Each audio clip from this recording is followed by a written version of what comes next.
സ്നേഹം നിറഞ്ഞവരെ, പെന്തക്കോസ്തായുടെ പുതിയ അനുഭവത്തിലേക്ക് നമ്മൾ കടന്നു വരുമ്പോൾ ഹല്ലേലൂയായിൽ നിന്ന് യോഹന്നാൻ 14:16 ഞാൻ പിതാവിനോട് അപേക്ഷിക്കുകയും എന്നേക്കും നിങ്ങളോടുകൂടെ ആയിരിക്കാൻ മറ്റൊരു സഹായകനെ അവിടുന്ന് നിങ്ങൾക്ക് തരികയും ചെയ്യും. അതുകൊണ്ട് John 14:16 I will ask the Father to help you with this. He will send another helper to be with you. That helper will stay with you forever. ഈശോയിൽ സ്നേഹം നിറഞ്ഞവരെ, ഈശോ നമുക്ക് തരുന്ന ഒരു വാഗ്ദാനമാണ്, നിങ്ങൾ എന്നെ സ്നേഹിക്കുന്നുവെങ്കിൽ എൻ്റെ കൽപ്പന പാലിക്കും.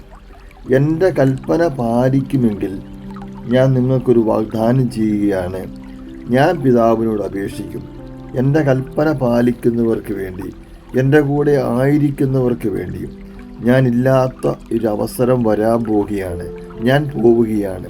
ഞാൻ പോയി കഴിഞ്ഞാൽ നിങ്ങളെ നിയന്ത്രിക്കാൻ, നിങ്ങളെ നയിക്കാൻ, നിങ്ങളെ ഞാനുണ്ടായിരുന്നത് പോലെ തന്നെ നിങ്ങൾക്ക് ശക്തിയും സാമീപ്യവും ഉണ്ടാകുവാൻ ഞാൻ പിതാവിനോട് അപേക്ഷിക്കുകയും മറ്റൊരു സഹായകനെ നിങ്ങൾക്ക് നൽകുകയും ചെയ്യും.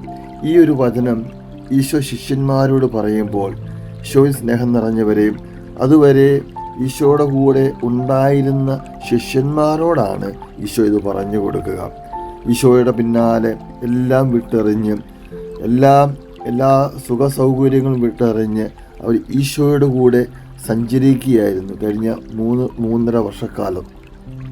അപ്പോൾ ഈശോ അവരെ വിട്ട് വേർപിരിഞ്ഞു പോകുമ്പോൾ ഈശോ അവർക്ക് നൽകുന്ന ഒരു വാഗ്ദാനമാണ്, ഞാൻ നിങ്ങൾക്ക് ഒരു പുതിയ ആത്മാവിനെ, പുതിയൊരു പെന്തക്കോസ്തായുടെ അനുഭവത്തിലേക്ക് നിങ്ങളെ നയിക്കുവാൻ, പുതിയൊരു ജീവിത മാർഗത്തിൽ നിങ്ങളുടെ ലൈഫ് മുഴുവൻ, ത്രൂ ഔട്ട് യുവർ ലൈഫ്, നമ്മുടെ ജീവിത ഏത് മേഖലയിലാണോ നമ്മൾ ആ മേഖലകൾ മുഴുവൻ നമ്മളെ നിയന്ത്രിക്കുവാൻ, നമ്മളെ നയിക്കുവാൻ, ഗൈഡ് ചെയ്യുവാൻ, നമുക്ക് പുത്തൻ ഉണർവ് നൽകുവാൻ ഒരു ആത്മാവിനെ ഞാൻ പിതാവിനോട്, സ്വർഗീയ പിതാവിനോട് അപേക്ഷിക്കുകയും അവിടുന്ന് നിങ്ങൾക്ക് തരികയും ചെയ്യും.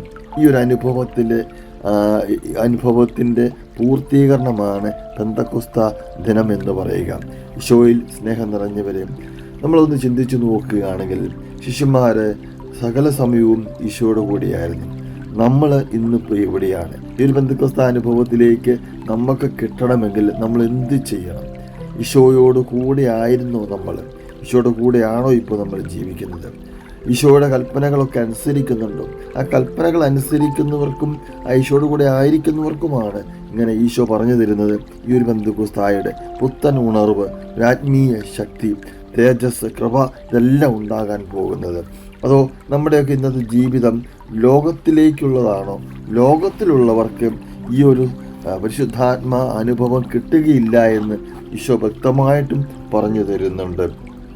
യോഹന്നാൻ്റെ സുവിശേഷം 17-ാം അധ്യായത്തിൽ 14-17 പറഞ്ഞു തരുന്നു, ഈ സത്യാത്മാവിനെ സ്വീകരിക്കാൻ ലോകത്തിന് സാധിക്കുകയില്ല. കാരണം അത് അവർ അവനെ കാണുകയോ അറിയുകയോ ചെയ്യുന്നില്ല. എന്നാൽ നിങ്ങൾ അവനെ അറിയുന്നു, കാരണം അവൻ നിങ്ങളോട് വസിക്കുന്നു, നിങ്ങൾ ആയിരിക്കുകയും ചെയ്യും. ഈശോയെ സ്നേഹം നിറഞ്ഞവരെയും, ഈശോ തരുന്ന മനോഹരമായ പരിശുദ്ധാത്മാവിൻ്റെ ഈ അഭിഷേകത്തിൽ നമുക്ക് വേണ്ടത്, നമ്മൾ ലോകത്തിലെ സുഖഭോഗങ്ങളിൽ, സുഖ സൗകര്യങ്ങളിൽ എഴുകി നിൽക്കുന്നവരാകാതിരിക്കുക എന്നുള്ളതാണ്.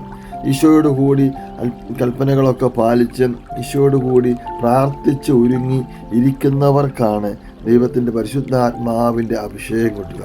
അതുകൊണ്ട് ഇനിയുള്ള നമ്മൾ ഈ 10 ദിവസങ്ങളിൽ നമ്മുടെ പോയ കാലങ്ങളെയൊക്കെ ഒന്ന് ഓർത്ത് വ്യസനിച്ച് സങ്കടപ്പെട്ട് അനുതപിച്ച് കുമ്പസാരിച്ചുകൊണ്ട് നമുക്ക് കർത്താവിൻ്റെ പരിശുദ്ധാത്മാവിൻ്റെ അനുഭവം കിട്ടണമെങ്കിൽ പരിശുദ്ധ അമ്മയോടും ശിഷ്യന്മാരോടുമൊത്തും സിഹിയോൻ മാളിക മുറിയിൽ ഒന്നിച്ചിരുന്ന ശിഷ്യന്മാരെ പോലെ നമുക്കും ഒരു അനുഭവം, പരിശുദ്ധാത്മാവിൻ്റെ അഭിഷേകം, അഗ്നിനാവ് ഇറങ്ങി വരുന്ന അനുഭവം, ദൈവിക അനുഭവം ഉണ്ടാകണമെങ്കിൽ നമുക്കും കുമ്പസാരിച്ച് ഒരുങ്ങി ഈശോയുടെ കൂടെ കുറച്ച് ദിവസങ്ങൾ ഒന്നിച്ചിരിക്കാം. ഇനിയുള്ള ജീവിതം അങ്ങനെയാകട്ടെ. നമ്മളെയൊക്കെ സംബന്ധിച്ചിടത്തോളം ഈ ആത്മാവിൻ്റെ ഉണർവ് നമുക്കുണ്ടാവുകയാണെങ്കിൽ നമുക്ക് ദൈവികമായ പരിശുദ്ധാത്മാവിന് വലിയ കൃപാവരം കൊണ്ട് നിറയും, അനുഭവം കൊണ്ട് നിറയും, ജ്ഞാനം കൊണ്ട് നിറയും, വിവേകം കൊണ്ട് നിറയും. ദൈവത്തെ അനുഭവിച്ചറിയുവാൻ നമുക്ക് സാധിക്കും. ഈശോ സ്നേഹം നിറഞ്ഞവരെ, ഈ പരിശുദ്ധാത്മാഭിഷേകത്തിന് വേണ്ടി പ്രത്യേകമായിട്ട് നമുക്ക് പ്രാർത്ഥിക്കാം. ആമേൻ. പുണ്യവാനായ പുണ്യതമ്പുരാനെ, അങ്ങയുടെ സാന്നിധ്യത്തിൻ്റെ മുമ്പിൽ ഞങ്ങളിന്നായിരിക്കുമ്പോൾ അവിടുത്തെ പരിശുദ്ധാത്മാവിൻ്റെ വലിയ അനുഗ്രഹത്തിന് വേണ്ടി, സാമീപ്യത്തിന് വേണ്ടി, അഭിഷേകത്തിന് വേണ്ടി കർത്താവെ ഞങ്ങൾ അങ്ങയോട് പ്രാർത്ഥിക്കുകയാണ്. കർത്താവെ, ഞങ്ങൾ ഒത്തിരി കുറവുകളുള്ള മനുഷ്യരാണ്. ഈ ലോകത്തിൽ ഞങ്ങൾ ജീവിക്കുമ്പോൾ പലപ്പോഴും അധാർമികമായ കാര്യങ്ങളിൽ ചെന്ന് വിട്ട് വീണു പോകാറുണ്ട്. തെറ്റുകൾ ഒത്തിരിയേറെ സംഭവിച്ചിട്ടുണ്ട്. നാവുകൾ കൊണ്ട് അനേകം തെറ്റുകൾ ചെയ്തിട്ടുണ്ട്. ലോകത്തിൻ്റെതായ എല്ലാ സുഖ സൗകര്യങ്ങളും ഇടപഴകി ഞങ്ങൾ പോയിട്ടുണ്ട്. കർത്താവെ, പലപ്പോഴും അങ്ങയെ മറന്നുപോയ നിമിഷങ്ങളുണ്ട്. ഈ നിമിഷങ്ങളെല്ലാം ഓർത്ത് കർത്താവെ, ഞങ്ങൾ അങ്ങയുടെ കൽപ്പനകൾ തെറ്റിച്ച നിമിഷങ്ങളുണ്ട്. അങ്ങയുടെ കൽപ്പനകൾ അറിയാൻ മേലാതെ പോയ നിമിഷങ്ങളുണ്ട്. കർത്താവെ, അങ്ങിൽ നിന്ന് അകന്നുപോയ നിമിഷങ്ങളുണ്ട്. കർത്താവെ, ഞങ്ങൾ അങ്ങയുടെ സന്നിധിയിൽ ഇന്ന് ഇവിടെ ആയിരിക്കുമ്പോൾ ഈ അനുതാപത്തോടും പശ്ചാത്താപത്തോടും കൂടെ കർത്താവെ, ഞങ്ങളുടെ മുമ്പിൽ കൈകുമ്പിട്ട് മുട്ടുകുത്തി ഞങ്ങൾ പ്രാർത്ഥിക്കുകയാണ്. സർവശക്തനായ ദൈവമേ, ഞങ്ങളോട് കരുണയായിരിക്കണമേ. ഞങ്ങളോടും ഞങ്ങളുടെ പൂർവികരോടും ഞങ്ങളുടെ മാതാപിതാക്കളും വഴി വന്നുപോയ എല്ലാ തെറ്റുകളും അപരാധങ്ങളെ ഒക്കെ ഓർത്ത് ഞങ്ങൾ മാപ്പി ചോദിക്കുന്നു. കർത്താവെ, ഞങ്ങളുടെ പുതിയ തലമുറയ്ക്ക് വേണ്ടി ഞങ്ങൾ പ്രാർത്ഥിക്കുന്നു. കർത്താവെ, നല്ലൊരു ജനതയെ കെട്ടിപ്പടുക്കുവാൻ, നല്ലൊരു തലമുറയെ കെട്ടിപ്പടുക്കുവാൻ, വാർത്തെടുക്കുവാൻ കർത്താവെ, ഞങ്ങൾ മാതാപിതാക്കൾ മറന്നുപോയ നിമിഷങ്ങളെ ഓർത്ത് ഞങ്ങൾ മാപ്പി ചോദിക്കുന്നു. ഈശോയെ, അങ്ങയുടെ കരുണ ഞങ്ങളുടെ മേൽ നിറയ്ക്കുമാറാകണേ. ദൈവത്തിൻ്റെ പരിശുദ്ധ ആത്മാവിൻ്റെ അഭിഷേകത്തിൻ്റെ ദിവസങ്ങളിലേക്ക് ഞങ്ങൾ ഒരുങ്ങുമ്പോൾ കർത്താവെ, അവിടുത്തെ പരിശുദ്ധാത്മാവിൻ്റെ ദാനങ്ങൾ നൽകി ഞങ്ങളെ നിറയ്ക്കണമേ. ശിവവചനത്തിൻ്റെ കൃപ കൊണ്ട് ഞങ്ങളെ നിറയ്ക്കണമേ.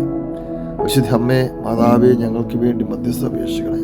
വിശുദ്ധ പിതാവേ, ഞങ്ങൾക്ക് വേണ്ടി മധ്യസ്ഥ അപേക്ഷിക്കണം. എൻ്റെ ഈശോയെ, അങ്ങയുടെ പരിശുദ്ധാത്മാവിനെ അങ്ങയുടെ പിതാവിൽ നിന്ന് ഞങ്ങൾക്കും നൽകി ഞങ്ങളെയും അനുഗ്രഹിക്കണമേ എന്ന് പ്രത്യേകമായിട്ട് പ്രാർത്ഥിക്കുന്നു. ആമേൻ.